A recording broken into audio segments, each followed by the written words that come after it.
Yeah, congratulations on the NFC Defensive Player of the Week award. Appreciate you. Appreciate it. How did you receive the news, and what is that?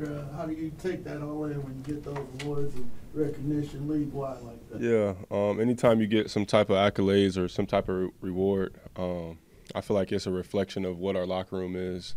You can't do, you can't make plays without, there's other 10 guys out there doing their job as well. So, like I said, it's just a reflection of the guys in the locker room. Yeah, I made the play, but it doesn't happen unless Kirk Cousins go down there and, with the poise, a leader that he is, and going down there and scoring. So, just super thankful for the award. But like I said, it doesn't happen without my teammates and the guys that I put in a lot of, hard work, week in and week out. So super thankful. How do you, as a leader on this team, make sure that, especially some of the younger guys, you take forward the success, and it's not just like, okay, well, we're playing again in a couple of days. You kind of take that forward. Yeah, there's a good balance of enjoying a win and then being able to move on, especially early in the season. You want to kind of build that short-minded, having a short mind, and hopefully later on in the postseason and stuff like that, you celebrate a big win, and then you got to move on again and prepare to go 1-0. Last week I felt like if you turn that tape on, from the very first snap to the very last snap, you've seen a hungry team that wanted to get a win, and that has to be our mindset every single week. So. Have you seen that this week with guys just responding versus a win versus a loss, like the difference there? Yeah, your body doesn't hurt as much when you're coming off a win. Mm-hmm. We have a short week this week, but yeah, you can kind of see, there's a little bit more, bounce in our step a little bit. You got guys, split squatting 375 on a Wednesday. We just played not even 48 hours ago, so it's a good feeling. But you got to be able to enjoy that, and then also learn from the mistakes that we made as well, and then try to go 1-0 again this week. What makes Patrick Mahomes just so lethal? A coach called him an alien, but he's just Yeah. Yeah, I've had my battles with him. Something I always say about him and, a lot of really good quarterbacks is they're able to play on time and they're able to extend plays and be able to create plays with their feet and also look downfield and actually still throw it. You see a lot of guys that can, create some more time that can't also keep their eyes down the field and make throws. So there's a lot of chemistry in that offense with Kelsey and just those guys, some of the younger guys, they kind of take after Kelsey a little bit as well. As there's a first part of the play and then there's a second part of the play, and that's where they've made a lot of their plays at. This will be the third straight week of facing a mobile quarterback. Does it help to have that experience from the last 2 weeks when you're going up against Pat? Yeah, like I said, that's what this league is getting into now is dual quarterbacks that can run, that can move the pocket a little bit. So it's good that we're facing it now because when the game's on the line, that's what quarterbacks do. They try to extend plays and be a little bit more mobile. What have you learned from the tape of those last 2 games that you can take into Garden Hampton? Yeah, I think one of the biggest things that you can take from the film is forcing field goals as much as you can in situations where a lot of teams, they just give up at the end of it. There's been plenty of times where we've been in 12-play drives and we end it with a field goal, and I think that's huge. You eliminate the 4 other points that a lot of defenses usually give up in that situation. So and another thing I think that we've done well is eliminating explosive plays. We haven't had a lot of explosive plays on us, and that's a sign of having a great defense. Will mentioned, earlier he called both Patrick Mahomes and Travis Kelce aliens. Do you guys do anything differently in practice specifically to prepare for guys like that? Yeah, I think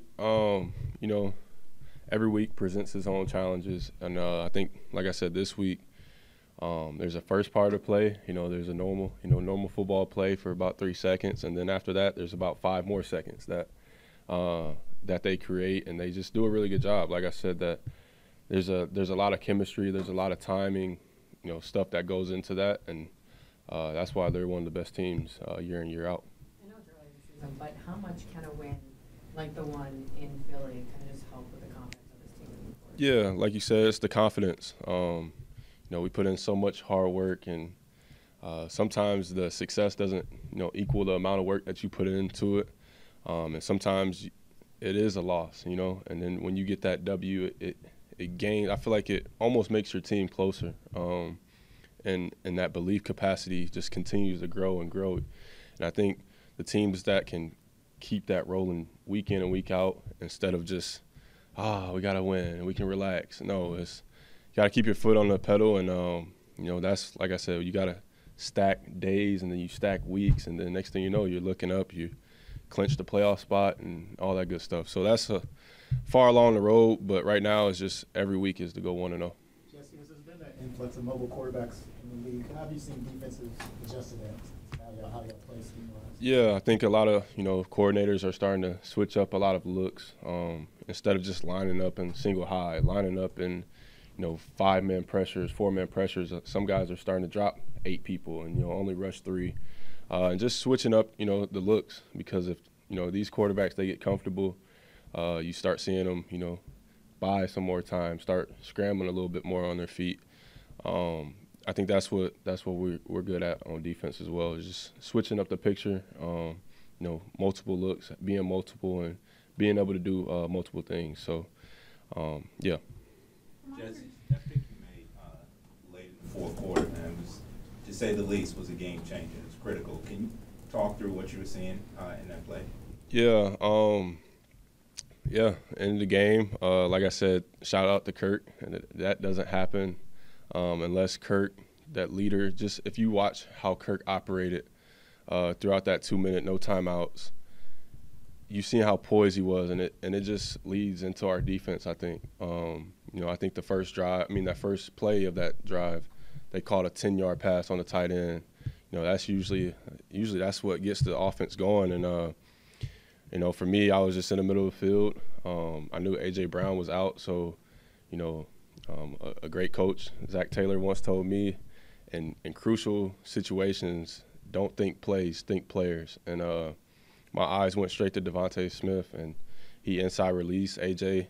did a heck of a job being pressed and making him be decisive on his route. And then Caden did a really good job of his rush as well. So it's not just, a huge play by me. I read the quarterback's eyes. I made the play, but there's multiple things that go into, making a big-time play like that. So, just playing center field, just like a baseball player, and, making a play. You mentioned that you've had to defend and play against the Chiefs in the past before, and you've had to try to cut off the connection between Mahomes and Kelce. What makes that duo so lethal and so hard to cut off? Yeah, I think it's just really the chemistry. It's just the chemistry that they've had, over the years, and doing it in big moments, and it's almost became normal for them. Is to when, Kelce sometimes catches the ball and he feels comfortable even pitch it back sometimes. Just crazy stuff that you would never expect, an offense to do. They're doing it, and they have a really good, obviously, a Hall of Fame type coach as well. So their confidence is just out the roof. And I think the key to defending it is not being scared of that stuff, all the stuff that they do. We got rules just like they do. And I'm just excited to go compete against them. We're not scared of it. We're not scared of this opportunity, and it's going to be cool to match up against those guys. From my understanding, in training camp, you guys had like a leaderboard for how many turnovers you guys had? Yeah. Is that still a thing in this season?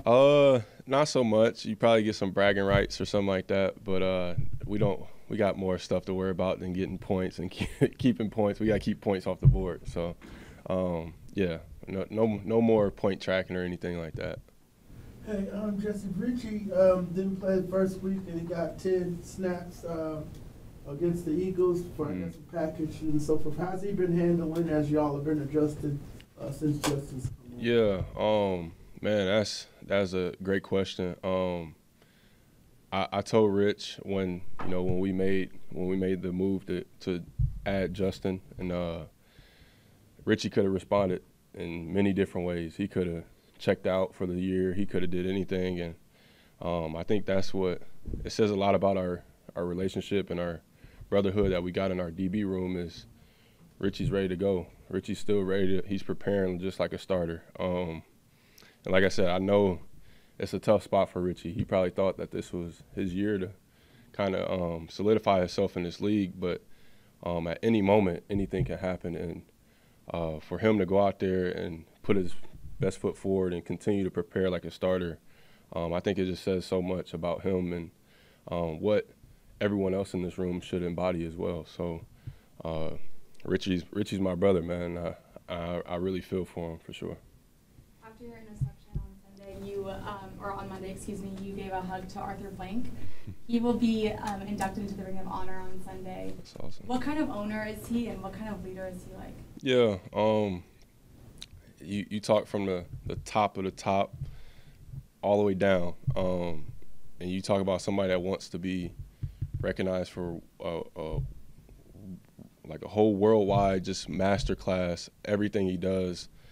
He wants to have the best of the best, and then he also treats everyone like the best as well. And I think that just, you see him do that, and it's like, why am I not doing that? And it makes you want to, be a better person. It makes you want to be involved into the community. So I can rant all along about Mr. Blank. I've been around other owners, and there's not a lot of owners that sit in the locker room and shaking his head to some music and dapping everybody up. Like, it's just a whole, whole different picture of what an owner looks like. And it's really cool to see. I mean, he walked up to my mom on the sideline and just introduced himself. Like, who is he to walk up to my mom and introduce himself? But it just says a lot about, what this organization is about and how we treat people here. I saw the video where you gave your son the ball after your interception. Mm-hmm. Was that the first time something like that's happened? And what did that moment mean? Yeah, a couple of years ago I was probably giving that ball to my mom, but now for it to be, my son, and for them to get that on video, I think it's super powerful. It's priceless. He'll be able to watch that video when he's 5 years old, 20 years old, whatever it is. That video will always be there, and to see his reaction to that ball, he's like, "Ball! Oh, it's a ball!" You see his little smile, and just what I do it for. That's my why. Anything else? Jesse, one last question for me. Obviously, Jalen's an extremely dangerous quarterback in context to being able to extend plays with his feet. Mm-hmm. And I know a couple of times, he got the best of the defense in doing that. Understanding you're going up against another quarterback who has an innate ability to do the same times 10. How do you guys take some of what you did successfully against Jalen and bring it into this coming Sunday's game against Patrick? Yeah, like I said, that's part of when you win, you also have to fix your mistakes, right? And I think that we did a really good job of keeping Hurts in the pocket as much as possible, but it's another level that we can get to, and I'm sure that that D-line, they're just itching for more sacks, and but at the same time we have to work complementary. The rush and the coverage has to work together for us to be successful. So that'll be obviously a big key. Like you said, Hurts and Mahomes is very similar as far as there's the first part of the play and there's a second part of the play, and that's just what we got to do, and that's the goal this week. All right. Thank you. All right, appreciate that. What can you say just about Jesse Bates, obviously earned NFC Defensive Player, and just what he means to this locker room? Yeah, no, you could tell ever since I got here, and I've known Jesse prior to coming to play here, and I've always admired his game and the way he approached it, and I think getting here kind of just like solidified that, right? Seeing how highly he spoke of here, and just seeing his like day-to-day work, and it's no surprise why success follows him, because he breathes that in and out of himself every day when he comes to work, right, in his preparation film studies. So those things will continue to happen because he does it the right way, and it's our job as a defense to continue to keep elevating that play from all of us. You were in the same division as the Chiefs for a long time. What makes Patrick Mahomes just so difficult to defend? Yeah, I would say it's the off-schedule plays, right? I think everyone knows when you have a chance to go up against the Chiefs that it's not those first 3 seconds of the play, it's the next like 4 to 5 seconds that really matter, right? When the play breaks down, he's able to extend the plays, and you can't get frustrated when, when they make a big play or he scrambles and he's running around. It's next play mentality, right? And, good thing is when you play in a team like this that they take a lot of shots and they have a lot of chances to go play the ball. We'll have the same chance to go play the football, right? So we've got to be able to make plays on the football. Stop the run is going to be important, but yeah, they're a good team. As a defensive player, how much do you enjoy the challenge of an offense that operates the way they do? They do a lot of different things and can disguise things really well offensively. How much do you just enjoy playing against that? Yeah, no, it's fun. It's why you do it. This is obviously turning into a more pass-heavy league, and so from a safety's position and perspective, it's fun playing that cat-mouse game, trying to dissect what the offense is running, how we can set up our defense to play the best call possible to what the offense is presenting. And so, this is a lot of fun. And, if you dreams and goals for us, to get into the postseason and to go farther than that, you're going to run into teams like this, right? Like Philly last week, playing the Chiefs this week. So you're playing against really good offenses. And we say we want to be the best and beat the best, and that'll have to happen on Sunday. You have played on very big stages before. Primetime game on Monday, short week heading into Sunday. What's your message to some of these younger guys just trying to figure it out and channel that energy? Yeah, hey, take it a day at a time. The biggest thing, especially as still only heading into week 3 now, but the biggest thing I try to share with some of the young guys, man, take care of your body. Don't let the week get away from you. Film study is going to be important, but short week like this, you got to make sure you're doing a little bit extra, whether that's extra in the weight room, extra in the training room, maybe extra like outside the building, whatever the case may be, man. Take care of your body, because before you know it, Sunday will be here, and this is going to be a big one for us. What's unique about a team you go up against that has a duo that goes down, has that natural chemistry, whether you talk about the Aaron Rodgers and Devontae Adams of the world when they were with the Packers, but that's kind of the new case with Travis and Patrick Mahomes. What is that poise and what's that uniqueness of that relationship when you go against it defensively? They just have as you just said, they just have a unique connection, and so when you go up against guys like that, they're able to almost just like look at each other and telegraph what they need to do in order to get the play done, right? I think they're both so smart. Kelce can line up and kind of diagnose what the defense is presenting, and they can adjust their routes or their play based off of that. And we've seen it time and time again. Everyone's like, why is he open? And it's because they're really good at what they do. And so we know we have our work cut out for us with that. And, it's not just a one-person job. It's all 11 of us communicating at a high level and making sure that, we're locked in and honed in on those little keys that'll make a big difference in the game. The Falcons' schedule has probably its toughest opponents at the start in September. Is that like a good thing when it comes to testing who you are as a team early on? It's a great thing. I think for us, having the tougher part of our schedule, or at least so many people say, it's a start in the beginning of the year. That's really big for us, right? We have to step up to the challenge, and end of story. So you either rise to the occasion or you fall. And for us, it was a huge win for us, on Monday night, trying to find a way to win. And it wasn't perfect by any means, but most wins aren't going to be. And that's where you find out what type of team you have. And so, it's going to be the same type of game on Sunday, going up against Kansas City at home.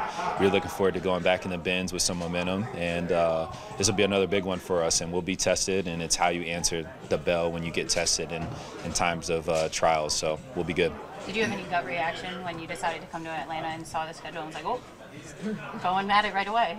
No, it's honestly really good. I've had it all. I started the season really slow. I started fast, and you really don't get a good feel until you're about halfway through and you're really finding out what you're made of. And obviously earlier on we're playing really good teams to start. I think that's really good for us because we'll find out right away what we're made of, how we're able to deal with adversity and all the things like that. So yeah, I'm really excited. I think you want to, like I said earlier, you want to be the best, you got to play the best, and you got to win against the best. And so that's our mindset right now. Appreciate it. Awesome. Appreciate you guys. No worries. The challenges of facing Mahomes, what's at the top of that list? It's when the play breaks down, when you've got it all covered and you did it all right, there's a second part to the play, there's a second act. And, being able to cover up not only the initial play that the great Andy Reid's drawing up and orchestrating. But now when it falls apart, you've got Patrick Mahomes becoming him. So that's what we got to, that's the added element to this game. I know you have to train yourself in this league that every week is the same, and our preparation has to be the same. We have to approach everything the same. But the esteem these guys are held in, they're the two-time Super Bowl champions. If you play well against these guys defensively, it gets noticed a little more. Does that enter into your mind at all? Do you, or maybe it stokes your competitive fire this much more? It definitely stokes your competitive spot. I think that's the right way to put it. You still got to treat everything the same. If you take anybody lax in this league, they'll get you. But when you get to go up against a team like this, this quality, again, 2 times defending champs, it does stoke your competitive fire a little bit more. You know what I mean? And I'm excited for the game. It's going to be a fun game. Excited to go against the best. They will stress you defensively differently than Pittsburgh and Philadelphia. Is that fair to say? Yeah, it's very fair to say. I think you could look at the total run number of runs in the first 2 games that we've had, and then their first 2 games, the Kansas City Chiefs, and there's a very big difference there. Obviously, at the end of the day, you've got Patrick Mahomes. You want to put the ball in his hand. So yeah, it's definitely going to be slightly different, but at the end of the day, still football. Still got to go out there and play and hit and have some fun doing it. Defensively, how do you combat that natural chemistry that Mahomes has with Travis Kelce? I mean, he's been known to say, I know he's down there somewhere, I'm going to throw it. Yeah, keep your eyes on him. You know what I mean? When the play breaks down, again, we get to that second act of the play. Travis Kelce's got a way of finding the hole. You know what I mean? A lot of guys, it's kind of routine what they do when it comes to a scramble situation. Go to the sideline, turn back, come down for the quarterback. Not Kelce. I mean, I just watched one where he's running the opposite side of the field. Mahomes is running this way, and they get a completion. So it's just one of those things where you just got to keep your eyes on him. If that's your guy in coverage, stay stuck to him like glue, no matter how long the play goes. Until that whistle blows, you got to stay on him, because if not, he's going to make you pay. I know we're only going into week 3, but just how much more comfortable and camaraderie do you feel defensively with guys like you coming back and Jesse Bates continuing to be a big part of this defense and just clicking more? Yeah, obviously a lot of us were together last year, and we got to do some special things last year, and now, we had some new faces, some new coaches, a new scheme, and there's definitely a learning curve with it. How does this all fit together? Obviously, we know our guys, but, in this call, these new calls, where's everybody going to be at, and how are we going to play? So I think these first 2 weeks we've really gotten to see and feel how that's going, and it's allowing it to us to gain some traction and get rolling, and we seem to keep stacking. Troy got injured early in last season, and now Nate's injured. What's that like for you, having to adjust who you're next to and building chemistry with during games? I think because we're such a close-knit group, we know each other so well, and because they're both such great players, it's really not too hard. You know what I'm saying? I may have to play a little bit of a different position every now and then, but at the end of the day, I'm still playing next to a great player, a great friend, and someone who knows the defense inside and out, so it helps me a lot. Does it make you a little more aware of your recovery, seeing your 2 fellow inside linebackers getting hurt the past 2 years? I got to sit behind Demario Davis for a while, and he does a pretty good job with his recovery. So just trying to imitate a lot of that is, try not to look at it any differently. Thank you. Yeah, have a good one. Yep. Just for starters, when you look at this Chiefs offense, what sticks out the most? Man, I think they're extremely talented. Obviously, they've won the last 2 for a reason. Starts with their quarterback, just really dynamic player, extends plays well, smart. They have guys all over the field that can do everything. Raheem kind of described Patrick Mahomes as an alien. Part of that is just the natural chemistry he has with Travis Kelce. Defensively, how do you combat something that's like you can't even put on a paper, but between them, he's always like, I just chuck it down there and I know Kelce's somewhere. Defensively, what can you do to even try and halt that a little bit? Yeah, I mean, you just try to limit that as much as possible.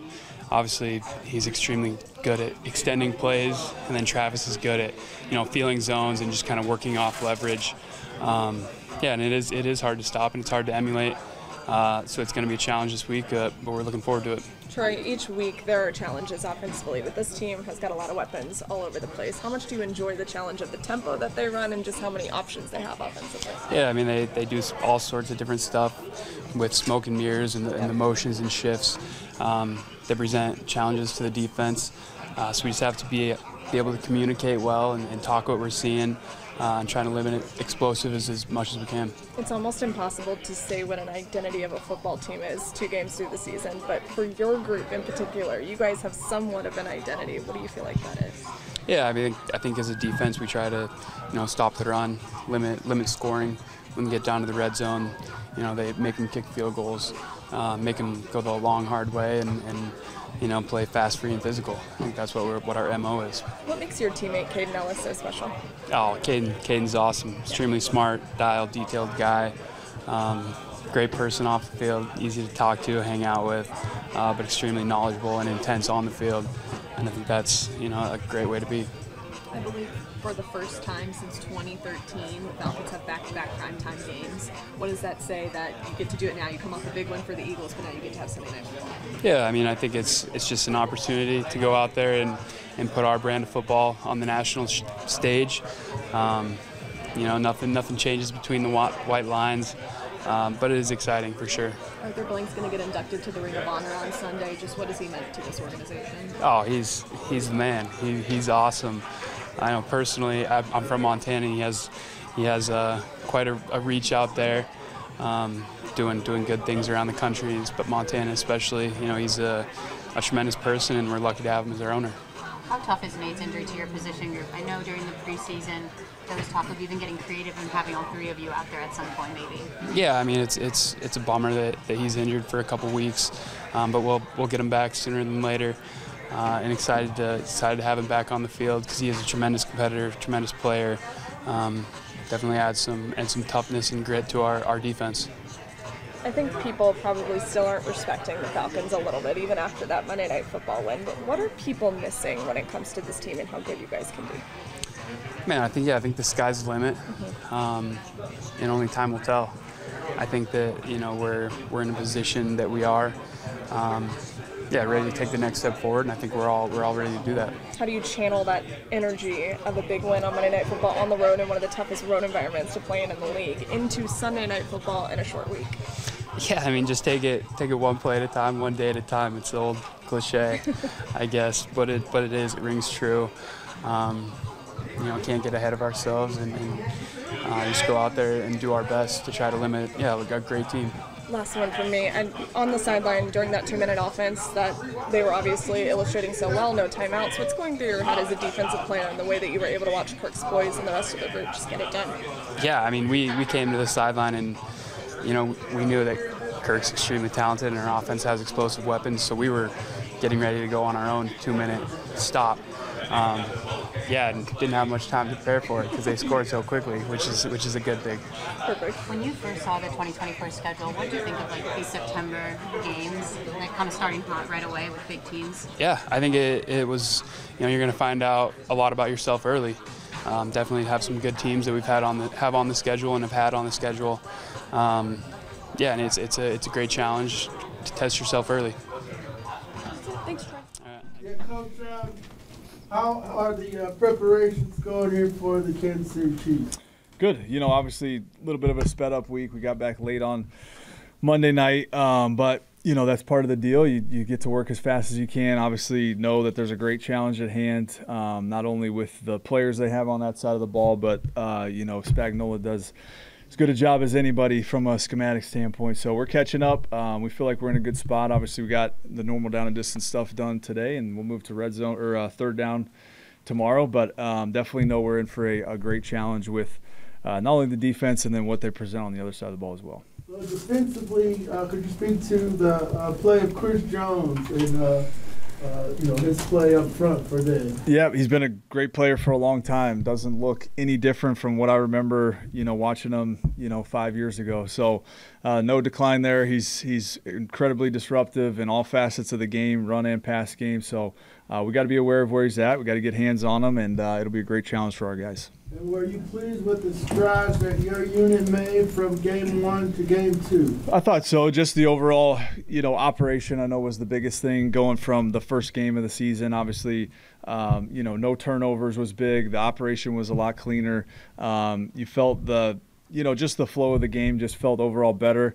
Knew that was going to be the case because these guys have done that all throughout OTAs, all throughout training camp. Anytime there was a lull of a day, the next day they always responded. So we felt great about the response of those guys. They did a great job. It was obviously a big-time win, and in a clutch moment with those guys. It was fun to celebrate in the locker room. And when you see that ball hit the ground on third down and realize they probably got to kick a field goal here, what's going through your head in the box as you you got a minute, you got Sure. a minute and 40 to try to do something. Yeah, we were anticipating obviously a little bit less time if we got the ball back there. It came incomplete. We were already going through kind of our priority calls beforehand, just giving guys that were down on the field just a heads up, hey, this might be coming, this might be coming. So everybody was prepared. It's all the plays that we've run since OTAs. We've installed those, and so the guys executed really well. The protection by the offensive line was outstanding. I mean, it doesn't get enough credit. Those guys did a great job. Kirk was clean, and the overall precision of the routes, everything that it encompassed of that drive was really cool to see all 11 guys come together and get it done. Do you think that the combination of the end of game where it's kind of you've got to score 7, there's no other choice, you're going back to sort of like you said the basic kind of day one plays to freed your guys up and to yeah, I think I would ask those guys. It's play. Raheem does such a great job putting us in those positions all the time. So we've had so many different 2-minute drills, so many of those scenarios. And we've repped our core plays like you're saying. So it didn't feel too big for anybody. We've been through those, number of times, obviously not on that type of stage in that type of environment, but it just felt like a normal operation with everybody out there. Obviously, when you have a veteran quarterback that can operate like he does, that makes everything a lot easier. The analytics community, I guess, is having an argument today as to whether the Eagles would have been better off going for it on 3rd down and 4th down, even if they don't get it. Because you're backed up a little further. Sure. I guess the stats, the win probability will tell you that being up 3 there is almost as good as being up 6 from your perspective, not analytics, but you're just sitting in the chair calling the plays. Yeah, I mean, It makes any difference? Honestly, leave it to those guys. We have Tim Burbanek, who does a great job up there. He gives me a little heads up. We're communicating. But whatever those guys decide, that's, kind of their job, and they're looking at those things closely throughout the week. So, as a play caller, you're just kind of ready for the next situation, whatever it is. Are you calling it any differently in that situation, whether it's a 3-point lead or a 6-point lead? I think you had to be aggressive there, knowing that, you want to score a touchdown, you want to win the football game. We got down there so quickly that it kind of led us to obviously be able to stay aggressive early. So it would have been interesting to see if it was just a field goal, how it would have played out. But I think the mentality was like, let's go win this game. Let's not get these guys the ball back with a chance to go win it. How much confidence can a win like that, I know it's early, just give your offense moving forward, especially Yeah, I think a lot of confidence. I mean, those guys, it's a confident group. They know that there's a standard and that they hold themselves to, that we as coaches hold them to. But those guys are the most accountable guys that you'll find, and so they know that the level of play in week 1 wasn't up to standard, and it started with me, and it was all of us, collectively. But the confidence that you get from a game like that doesn't go understated, and just you win with a group for the first time, and seeing those guys in the locker room, and you see the different personalities come out. Like, those moments are so big because you have a chance to be a good team or a good offense or a good defense, but until you actually put it out there, you don't really know. So to see the celebration with everybody in the locker room was cool, and it's definitely one of those bonding moments as a team. Cousins has told us before that sometimes after a not so great game, he'll go and watch his film like that night. He even admitted he didn't play his best. So was he super hard on himself, like texting you literally like on the plane? He was, yeah, on the plane. We were texting. I said, man, great job. What an unbelievable job tonight, getting it done. And of course, his response was, I got to be a lot better. I got to be more accurate. I got to do this, this, and this. He's such a, holds himself to a high standard. So, he was, very upfront with what he needed to do. I was like, man, enjoy this. You did a great job. He got through some progressions that I thought were the difference in the game, the 4th down, and obviously finding Mooney on the cover 0 blitz. Those things, with a veteran quarterback, those things are obviously give us a ton of confidence to call those plays. We're talking about confidence. How much do you feel like that 2-minute offense can generate something really positive heading into a short week and Sunday Night Football? Yeah, I think we've, we have, like I mentioned, so many reps of those situations that it is freeing to go in those moments. It's a smaller menu of plays naturally, so guys understand there's not as many motions. You're just lining up. You're getting basic coverage looks, which also helps as well in the back end. But they should draw a ton of confidence on those, just like they did kind of all throughout training camp. Something that I'm sure you probably feel like doesn't get enough praise would be Bijan Robinson and Drake London blocking downfield. When you watch the film of what they were able to do in Philadelphia on Sunday, what stood out to you about that? No, actually, Coach Ledford, in front of the offense, singled out Drake and showed a bunch of clips, which was really cool, just how it takes all 11 in the run game and how his ability to block at the second level, third level, at some points he looked like a glorified tight end out there, just finishing plays. And he makes a lot of things go in our offense, not just in the pass game, but like you mentioned, in the run game. When did you decide? Go ahead. Coach, it's been the trend in college. The guys coming out of college, the quarterbacks have been mobile, full threat guys who can run design runs or scramble. And believe the NFL has adjusted to that. But do you think there's still kind of room in the league for just, the so-called pocket passers? I do. That's, the style that I've been accustomed to being around, just the different guys that we've had in LA, obviously being around Kirk.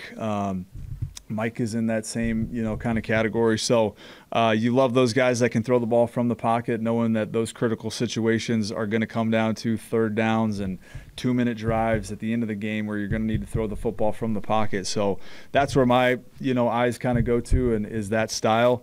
It's obviously nice to have somebody that can move around and make some plays. That's where the combination of both is the elite of the elite.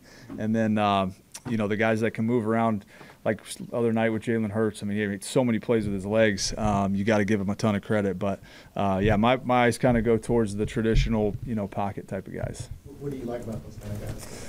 What's the advantage of having a guy like that? Yeah, I think their ability to, see the field, process coverage, click through progressions, throw the ball accurately to the number one receiver if he's there. And then if the number one's not there, they're able to move on from 2 to 3 and just kind of stay ahead of the sticks in those situations. So that would probably be the biggest advantage to those guys. At what point did you decide the first play was going to be run under center? It was probably, I can't even remember. It was like we knew it was going to be loud. So that was the biggest thing, is we wanted to make sure that the timing of all of our snap points was clean. So I don't know the exact time when it was. It might have actually been Wednesday practice or Thursday practice last week. It was the first play of the Thursday practice. It came out clean. I was like, man, that might be the first play of the game now that I'm thinking about it. So, but yeah, we knew that the operation needed to be a lot cleaner, and being underneath the center was going to help us operate a little bit cleaner in that game. So that was the decision we made on those. After all the pistol talk the week before, did it feel good to show that the offense and Kirk specifically were able to do that successfully? Yeah, of course. We were in here and it was a big deal. I didn't even really know what was going on, and somebody told me before I walked in. I don't have any social media or anything. I didn't even know about it, but we'll operate however we can operate week to week based on, crowd noise, based on the different timings of snap points. We felt like that first week we had a bunch of different, snap points that we wanted to be in the pistol. So we'll be versatile. We'll continue to mix it up and find out whatever's best, that given week versus the given schemes that we're playing against. You mentioned that the overall flow and operation just seemed to work better in week 2. I'm curious for you personally, what felt most comfortable compared to? Yeah, I think, obviously when you can stay ahead of the chains running the football, that's incredibly important and frees you up to call really anything. And so that offensive line, the way they responded across the board was lights out. So that's part of the reason, is we wanted to be more efficient on the early downs so that we weren't in those, get back on track and the second and longs and the third and longs. We put ourselves in a ton of those situations against the Steelers, against a very good front that, really hamstrings what you can call. So those guys being able to stay ahead of the chains and have some efficiency on the early downs was the biggest reason why we stayed in a good rhythm. Coach, to that same point, you guys obviously went in with an offensive game plan for the Eagles. How much of that game plan were you able to stick with versus, how many adjustments did you find yourself having to make throughout the game? Can you speak on that a little bit? Yeah, there was a few adjustments here and there. They started present different looks naturally. throughout the game. But there was great communication really all throughout the game with the coaches, with the run game guys downstairs, with the guys upstairs. So we were able to quickly adjust, hey, here's what we're going to get to on this upcoming drive, preview this with the guys downstairs. So it was really clean, crisp operation, and just hoping to continue to build on that. I know you're worried about getting your offense ready, but I do want you to put the quarterback hat on because you did analyst work when Patrick Mahomes was drafted. What did you see from him then that maybe other people didn't, that still translates in his game today? And what do you also see from him now that stands out that maybe you didn't see back then? That's a great question. He was, like you mentioned, I was working with PFF just breaking down quarterbacks, and had seen him in the Big 12 for forever, throwing for 500 yards, in 55 to 54, game shootouts. So had seen him play a ton in person, saw him play against Oklahoma State in person. And, right away, obviously the arm and the ability that he has with his arm to really make any throw at any time was special. And then you just saw the instincts and the vision. And right away you're saying there's really no way that this shouldn't work out as long as he's committed to the game and he loves it, and obviously he's proven to be a football junkie, and he's an incredibly smart guy is maybe the one thing that you just don't know. I mean, you watch him operate and how quickly he can diagnose and get his guys in and out of the right play is very impressive, along with just the overall natural talent and the instincts. Those are the things that stuck out at Texas Tech. He played with the defense wasn't great. He was in some situations where he had to stay aggressive, and that's where some of the interceptions, that maybe turned some people off. But he's shown to be an incredibly smart player, a good decision maker, and just he's a problem every single week. Bijan had, 72 rushing yards at halftime. How can he build off a performance like that? Yeah, I think, Mike Petrie did a great job mixing those guys to keep Bijan fresh, which was an adjustment from the first game. Obviously, a little bit of combination with those two guys is going to continue to be a good balance for us. But Bijan, I thought he saw the game really well the other night.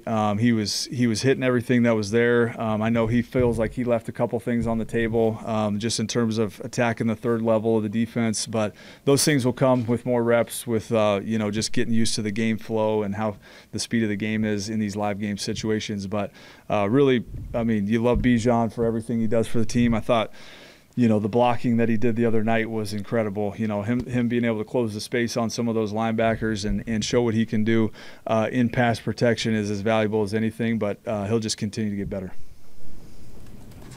Anything else?